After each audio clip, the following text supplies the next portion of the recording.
आमचं म्हणणे एकच आहे की आम्ही कुठल्याही प्रकारे पक्षावरती दबाव आणत नाहीये किंवा आमच्या या राजीनाम्यामुळे पक्षाला तोटा होईल का नफा होईल याच्यात आमचा कुठलाही हेतू नाहीये।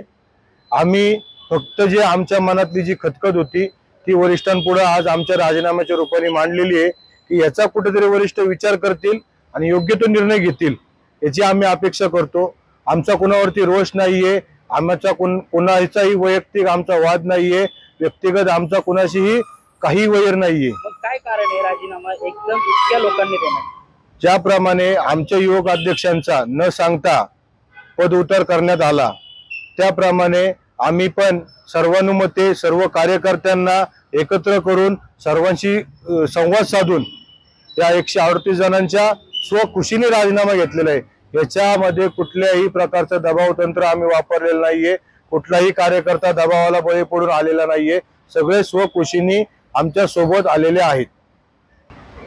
यानंतर मग कुठल्या पक्षात जाणार आहात किंवा काय पुढील निर्णय असेल तुमचा इतक्या कार्यकर्त्यांच्या सोबत? अजून आमचं तसं काही झालेलं नाहीये। आम्ही सर्व कार्यकर्त्यांशी एकत्र बसून चर्चा करून जो काय कार्यकर्त्यांचा निर्णय असेल तोच आमचा निर्णय असेल हे आम्ही तुम्हाला ग्वाही देतो। 2024 रोजी मी स्वतः लोणावळा शहर माजी युवक अध्यक्ष गेल्या 5 दिवसापूर्वी मला विश्वासात न घेता वरिष्ठांनी परस्पर युवक अध्यक्षपदाची निवड केली त्रयस्थ व्यक्तीला। त्यानंतर आम्ही सर्व कार्यकर्ते, सर्व युवक, महिला, वरिष्ठ सर्वांना विचारात घेऊन सर्वांनी एकमताने राजीनामा द्यायचं ठरवलं आणि आज दिनांक 29/2/2024 रोजी आम्ही 138 लोकांनी राजीनामा पक्षाच्या वरिष्ठांकडे दिलेला आहे। काय कारण आहे राजीनामा देण्याचं? काहीतरी खतखत असेल मनामध्ये, काय इच्छा आहे तुमची, काय कारण? खतखत तशी बऱ्याच वर्षापूर्वी आहे। बऱ्याच वर्षापासून पक्षांतर्गत काही जी त्रयस्थ व्यक्ती पक्षाच्या, आम्ही 20-25 वर्षापासून राष्ट्रवादीचे कार्यकर्ते आहोत, आज बाकीचे येऊन आमच्यावर रुबाब नाही म्हणता येणार की आमच्या परस्पर निर्णय घेतात, त्यासाठी आज आम्ही एकत्र येऊन त्यासाठी विरोध केलेला आहे।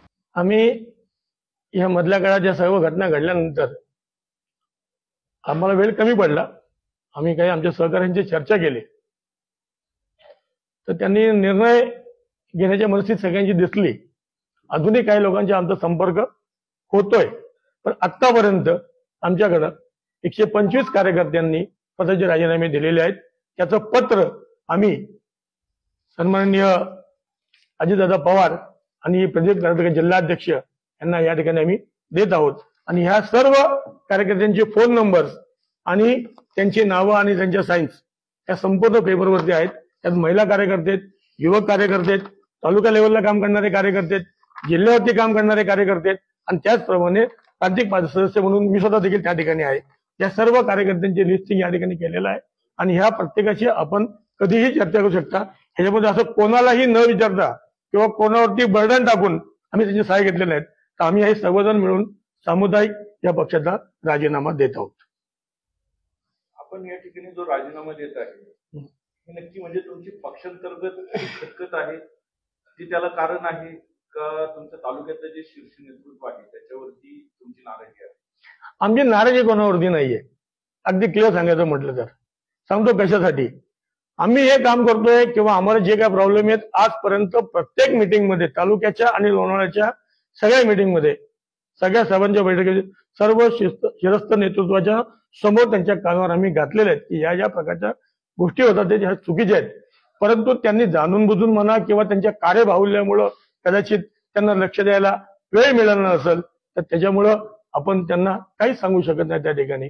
पण आमची इच्छा झाली, आमची मनात मानसिक तयारी तयार झाली, त्यामुळे आम्ही राजीनामा देतो। आपण आता एक गट परिषदेमध्ये सांगितलं तर ही खरं तर तुमच्या लोणावळा शहर जी संघटना आहे तुमच्या संघटनेची अंतर्गत ही दुहित नाहीये किंवा अंतर्गत खटखट नाहीये, याला कोण कारण आहे की ज्याच्यामुळे नाराज होऊन आपण हे सगळे राजीनामे देतो? नाही, आता झालेल्या घटनाची पुनरावृत्ती आम्हाला अजिबात करून घ्यायची नाहीये। यापूर्वी जेव्हा संघटना स्थापन केली त्याला आम्ही फार कमी माणसं होतो, पण आम्हाला आमचं म्हणणं ते लोक ऐकत होते, शीर्ष नेतृत्व आमचं म्हणणं ऐकत होते आमच्या म्हणण्याला मान देत होते. परंतु मधल्या काळामध्ये झाले स्थित्यंतर लक्षामध्ये घेता म्हणणं तर राहिलं बाजूलाच, भावना देखील तुम्ही समजून घेत नसाल कार्यकर्त्यांच्या. जे पक्षाचे मूळ कार्यकर्ते आहेत, त्यांच्या भावना तर किमान समजून घेतल्या पाहिजेत का नाही? ही तर किमान अपेक्षा असणारच माणसाची. कुठल्याही कार्यकर्त्याची किमान अपेक्षा असते ना, की बाबा हे किमान एवढं तरी आपलं हे म्हणणं ऐकून घ्यावं. त्यातलं ते तुम्हाला नाही पटल ते कमी करता आलं, जे पटल त्याच्यावर अंमलबजावणी त्या ठिकाणी व्हायला पाहिजे ना.